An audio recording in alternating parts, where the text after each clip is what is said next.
Mientras todo esto acontece, más allá de lo concentrado que está el AMBA, la General Paz para allá, ¿no? Está marcando no solo esto del COVID y qué sé yo cuánto, también lo sentimos tan lejanos todo esto que está pasando con los periodistas, con las denuncias. Por suerte no ha llegado al interior del país, por suerte, ¿no? Pero lo que sí es una apuesta general es volver de alguna manera a esa nueva habitualidad, como le denomina mi compañero Marcos Marcelo Pereira, pero esa habitualidad tiene que salir de la mano de la producción, el trabajo, el empleo. Está en línea para conversar con nosotros un hombre muy allegado al doctor Roberto Labaña, por el cual siempre guardamos un especial cariño, y actualmente es el que lleva adelante el presidente del bloque de Consenso Federal, ¿no? El diputado Alejandro Topo Rodríguez. ¿Qué tal, diputado? Buen día, gracias por atendernos.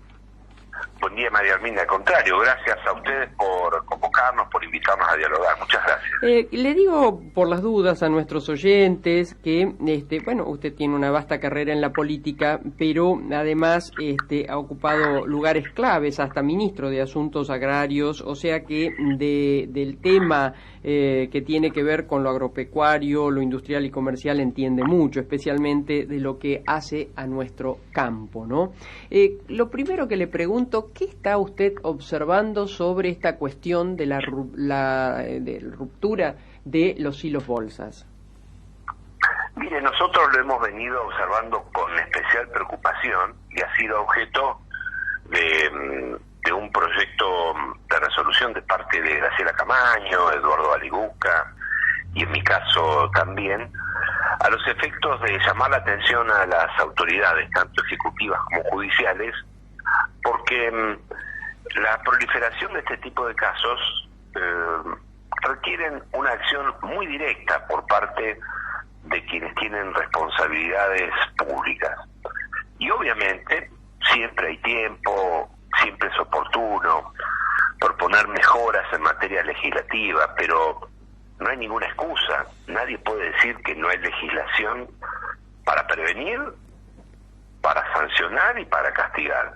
Lo digo esto porque como en medio de la proliferación de estos casos han hecho demasiado ruido para mi gusto propuestas acerca de cambiar la legislación, lo que parece que se está dando a entender es que no se podría actuar porque no hay legislación adecuada. Claro.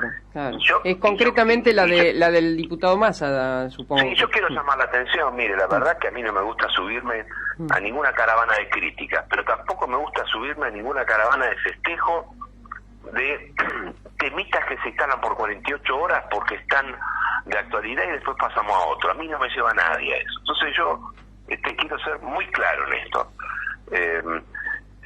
Y ni siquiera planteo una exigencia, sino que al contrario, me pongo a disposición para colaborar en todo lo que signifique ejecutar con los instrumentos legales vigentes las acciones de prevención, de sanción y castigo. Y por supuesto, bienvenidas todas las ideas que casualmente se les ocurre a algunos en estos días para mejorar la legislación penal. Bienvenida, habrá que discutirla, etcétera, pero seamos serios. Ahora, la pregunta con el conocimiento, usted es un hombre de Tandil, ya eso para estos casos de alguna manera es un valor agregado, ¿no? Entender el interior, que no siempre se entiende, especialmente y sin hacer de esto una nueva grieta con el tema porteño, que hasta gobernadores, creo yo, lo han dicho de una manera muy mal.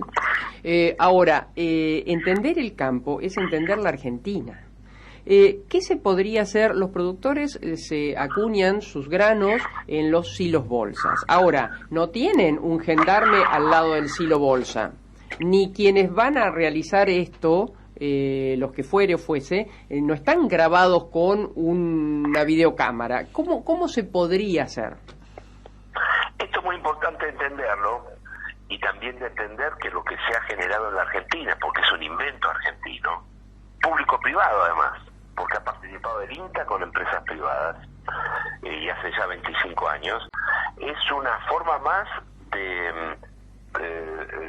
cuidar a los que producen, es decir, se ha encontrado una tecnología muy novedosa y muy adecuada para darle mucho más seguridad al que invierte para producir. Digo esto porque quiero sacar de cualquier especulación el tema de justamente, perdón, la redundancia de lo especulativo. Claro. Ahora, debe ser puesto en un contexto más integral de lo que significa la seguridad rural. Es decir, la seguridad rural implica no solamente tener prevención y control y eventualmente castigo a quienes rompen cielo bolsa, sino a un asunto más integral dentro de lo que significa el delito rural, desde el abigeato hasta el robo de viviendas. Bueno, ahí el gran dilema, y la tecnología nos ayuda a eso, es cómo controlar con eficacia grandes extensiones. Y lo que ha hecho la provincia de Santa Fe, la provincia de Buenos Aires, la provincia de Córdoba en los últimos años, ha tenido avances. Es decir, en todas estas jurisdicciones se ha avanzado en diferenciar dentro de las áreas de seguridad áreas específicas de seguridad rural o superintendencia de seguridad rural, más equipamiento, más patrullaje, y para mí la clave está hoy en dos cosas. Primero, multiplicar el uso de la tecnología de control. Hoy la posibilidad de usar desde drones hasta otro tipo de tecnología nos permite anticiparnos o vigilar mejor. Y lo otro que es clave es la interacción con la justicia, que son las fiscalías temáticas especializadas en delito rural, porque uno le reclama permanentemente a la justicia, pero yo tengo que ser consciente que no puedo solo volcar críticas, sino también darle instrumentos, personal especializado, una fiscalía que recibe delitos de todo tipo y además delito rural, normalmente deja para último momento el delito rural porque están en juego algunos bienes, algunas cosas, algunos animales, y en otros están en juego la vida de las personas. Ahora, yo entiendo, pero hay que crear muchas más fiscalías especializadas en el delito rural. Bueno, sobre eso le iba a preguntar, ignoro, tal vez lo tengamos, ignoro si en nuestra provincia, en Santa Fe, existen las fiscalías para el delito rural. No me suena. No sabría decir. ¿Y en Buenos Aires sí? Sí, en Buenos Aires sí, pero son insuficientes, insuficientes, deberían, porque ahora miremos la cosa desde el lado de adentro de la justicia. Y la verdad que es más que necesario poder diferenciar, equipar con personal, con equipamiento, con infraestructura, fiscalías temáticas especializadas en delito rural. Eso es para nosotros fundamental. En la provincia de Buenos Aires se hizo, siempre hace falta más. Claro. Bueno, está en propuesta. Acá me dice mi compañero que está en propuesta legislativa, no lo tenemos aún concretado.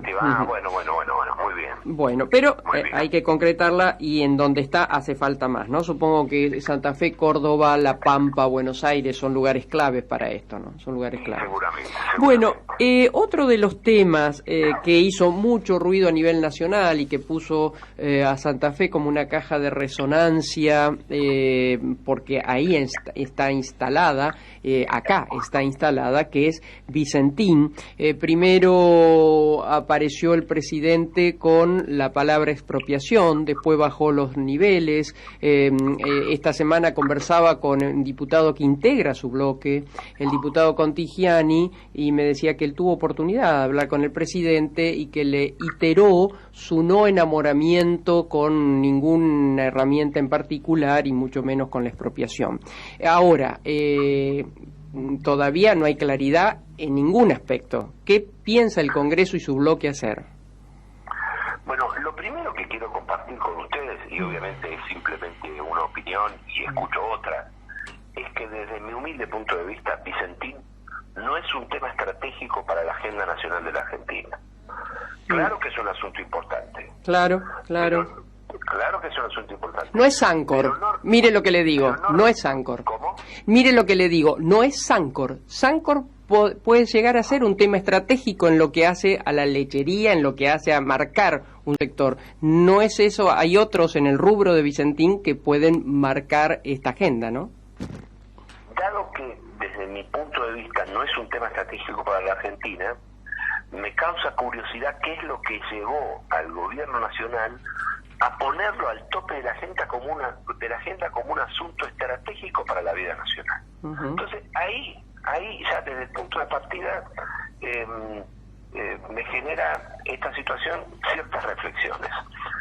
El gobierno no solo lo puso como un asunto saliente del marco estratégico nacional, sino que además no ha tenido eficacia ni siquiera en las acciones que se propuso para llevar adelante sus propios objetivos. Por lo tanto, a mí me parece que hay una doble condición de provisoriedad que obliga a que hoy este tema tenga que ser tratado en el nivel que corresponda a ser tratado, que es un asunto importante, pero no un asunto estratégico sobre el cual deba ponerse semejante esfuerzo público y semejante, permítame, angustia nacional en torno al tema. Por lo tanto, debe ser tratado de manera profesional, seria, de manera serena y como un tema que muchos otros no tienen, que es la posibilidad de desplegar soluciones en el tiempo. A veces usted no tiene posibilidad de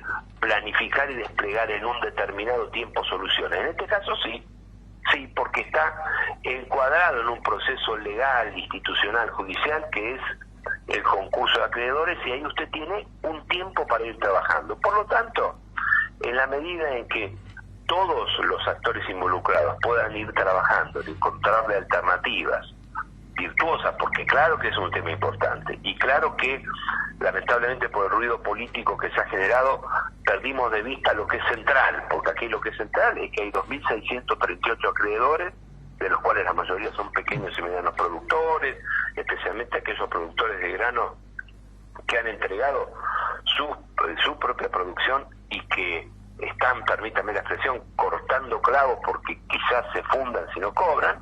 Ahí tiene que haber una respuesta importante, una respuesta urgente. Ojalá que no se vuelva a hablar, o en todo caso no se vuelva con el intento de enviar un proyecto de expropiación al Congreso, porque significaría un desgaste que no merece el gobierno en esta etapa, y hay otras vías para lograr los objetivos de salvar a la empresa y en todo caso hacer participar muy intensamente a la producción regional y local en Santa Fe y en todo el centro de la Argentina. Bien, y otra de las cosas que pareciera el presidente ha tomado nota es la necesidad de avanzar, algunos humildemente desde el rol que nos toca, en mi caso de hacer análisis, hace rato que veníamos pidiendo que en paralelo con el COVID haya una agenda de rescate económico, productivo, comercial. Usted ha trabajado con un proyecto que va en ese sentido, ¿no? Sobre tirarle un pial, una herramienta a las pymes para que aquellas que no le están pasando para nada bien puedan volver a lo que saben, que es producir.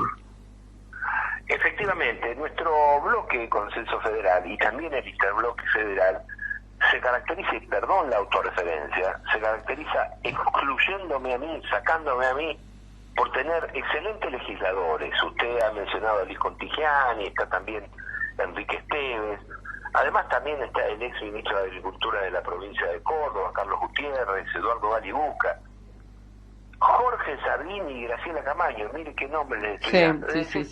Es un equipo de legisladores con profunda experiencia ejecutiva que entienden que cuando uno está en la oposición, como nosotros estamos, tiene la obligación de apoyar lo que considera bueno para la Argentina, y en este caso para nosotros es bueno aquello que alienta la producción y consolida el federalismo, y cuando hay algo que no compartimos, automáticamente presentamos una propuesta, y esa propuesta siempre es una propuesta viable, que se puede poner en marcha, no es una propuesta con un título rimbombante para hacer oposición y cuyos objetivos son inalcanzables. En ese sentido, he presentado el día 29 de mayo pasado un proyecto para el sostén de las MIPYMES de Argentina, que tiene dos componentes sencillos y que se pueden aplicar. El primero es un fondo para garantizar tasa de interés cero para créditos a 2 años con 6 meses de gracia para todas las pymes de la Argentina. Y el segundo, que está tomado, la idea está tomada de Roberto Labaña y de su ley PYME del año 2005, el segundo componente es cero impuesto a las ganancias a las pymes que reinviertan sus utilidades en equipamiento y en bienes de capital.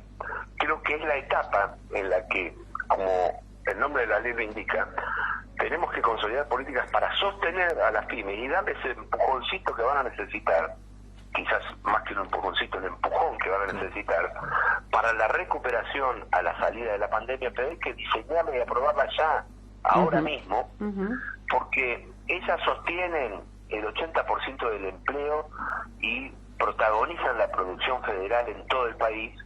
Estoy hablando de las pymes agroindustriales, de las industriales propiamente dichas, las de la construcción, las comerciales y las de servicio, porque van direccionadas a todas ellas estas políticas que estamos proponiendo. Y si me permite muy brevemente, hay un proyecto de Graciela Camaño y de Jorge Sarlini que se complementa con esto, que es modificar la actual ley de quiebras para que las ejecuciones patrimoniales que se vayan a iniciar o que estén en marcha y el inicio o los pedidos de quiebra se posterguen todos hasta el 31 de marzo de 2021.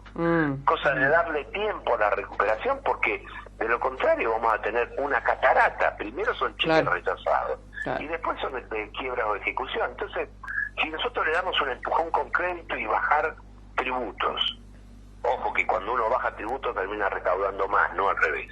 Una pyme que se funde no paga nada de impuestos, tengámoslo claro. Y si le damos ese empujón en materia de crédito y baja de tributos o de impuestos, y un gran paréntesis, hasta marzo de 2021 en materia de quiebras y de ejecuciones patrimoniales, estamos generando las condiciones para darle ese aliento a la producción.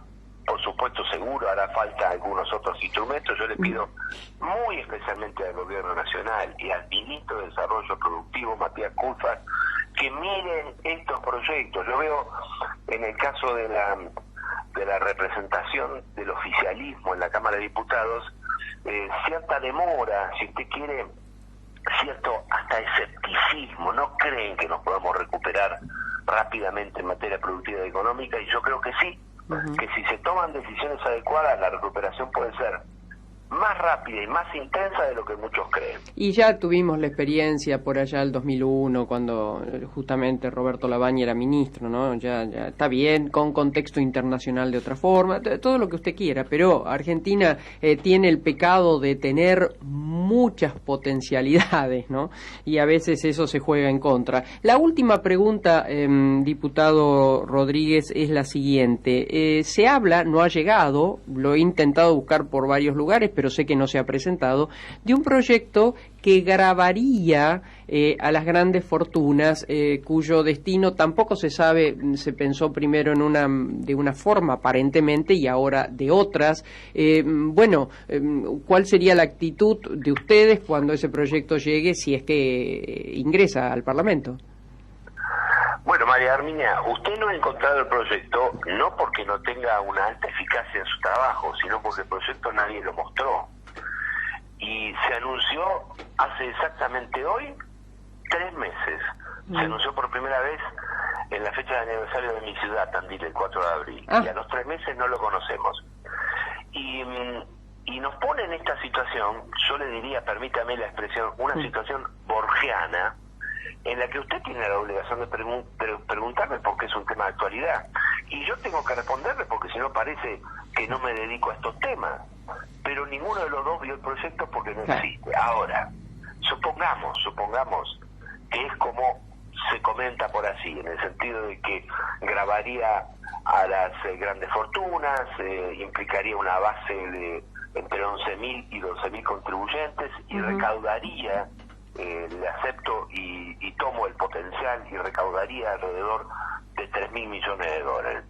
Yo creo que es el momento de discutir no el origen de los fondos, sino el destino de ellos.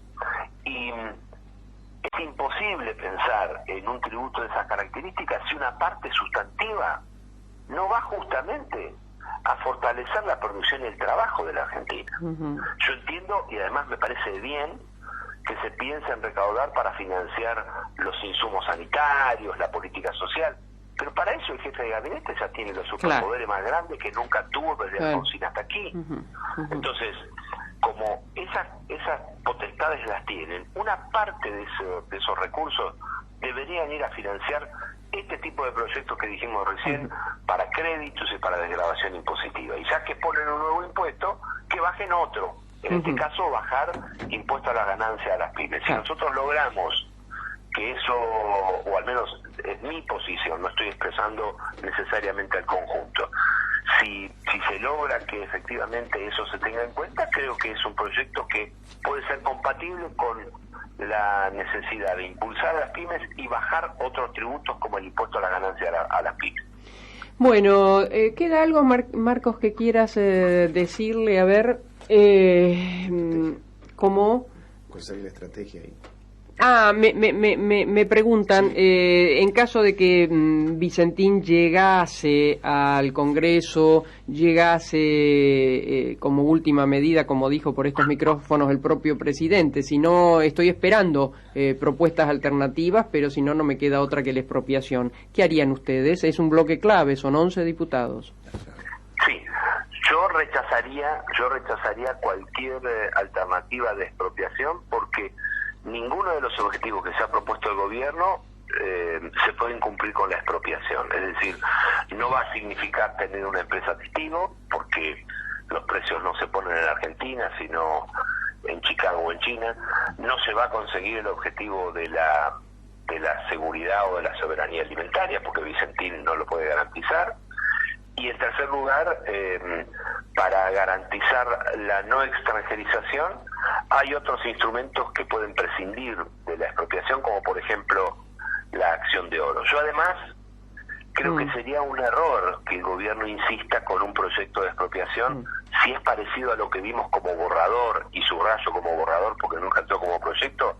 Es malo para la Argentina desde varios puntos de vista. Por ejemplo, ese proyecto decía que nos podíamos endeudar, pedir deuda desde el exterior para pagar Vicentín. ¿Se imagina? Nosotros hoy saliendo a tomar deuda para pagar Vicentín en medio de un proceso de reestructuración de la deuda. ¿Qué pensarán los ministros abocados a la renegociación de la deuda argentina si su propio Congreso se dedica a probar este tipo de cosas? Y además, lo último, y no le quito más tiempo, suponga usted que por 1 o 2 votos el gobierno aprueba la expropiación de Vicentín. ¿Usted cree que ahí termina algo? Ahí comienza un camino muy difícil y muy conflictivo, en el que el gobierno va a tener que poner un enorme esfuerzo en un tema que, como dijimos al principio y lo repito aquí, no tiene el carácter de estratégico para la Argentina. Entonces, lo mejor que se puede hacer es seguir trabajando en el ámbito en el que se está trabajando, y ojalá encontrando las soluciones que permitan rápidamente pasar otra etapa en este plano. Diputado, muchísimas gracias por su tiempo. Gracias a ustedes, muy buenos días. Gracias, hemos conversado con el diputado nacional por la provincia de Buenos Aires y fue ministro de Asuntos Agrarios, Alejandro Topo Rodríguez, un hombre del riñón de Roberto Labaña.